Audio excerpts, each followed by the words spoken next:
At one time, Tyson was labeled the baddest man on the planet. Right now, the best boxer on the planet is universally recognized as Floyd Money Mayweather, and to the surprise of many, he has agreed to take on unbeaten Saul Canelo Alvarez in September in what could be Floyd's biggest fight since meeting Oscar De La Hoya back in 2007. For more on this mega bout coming up in the fall, we send it back to Washington. Teddy Atlas and Joe Tessitore will break it down.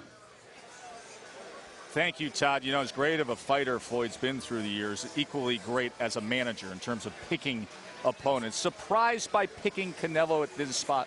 Yes, for about 2.5 minutes. And then I thought about it, and I thought, well, not a great surprise when you think about the different things that probably influenced that decision. Probably a little bit of extra money. I mean, after all, Mayweather's middle name is Money. So if Showtime, I'm just guessing, Showtime said, hey, instead of your usual $30 million to fight guys like Andre, like Khan and Devon Alexander, those kind of guys that they just fought Guerrero, not really an exciting bunch. The pay-per-view numbers, from what I hear, weren't that great. So maybe they said, hey, how about we give you $52 million and you fight Canelo Alvarez, where people will be excited. I guess Floyd didn't have to talk to his accountant, didn't think about it too long. Extra $22 million. Yeah, that sounds good. And then, from what I heard from my sources, is that Floyd watched the fight not once, but twice.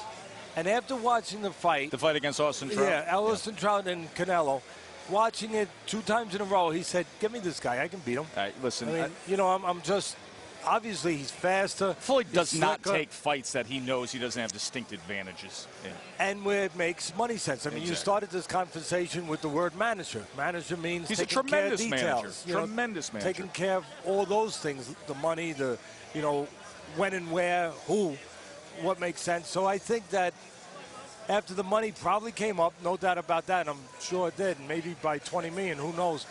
Once it did, and he watched the fight, and he said, hey, you know, this is a guy that I can, I'm going to outspeed him. I'm going to have him chasing me and looking for me all night long. Yeah, a young kid that hasn't been forged to this level quite yet.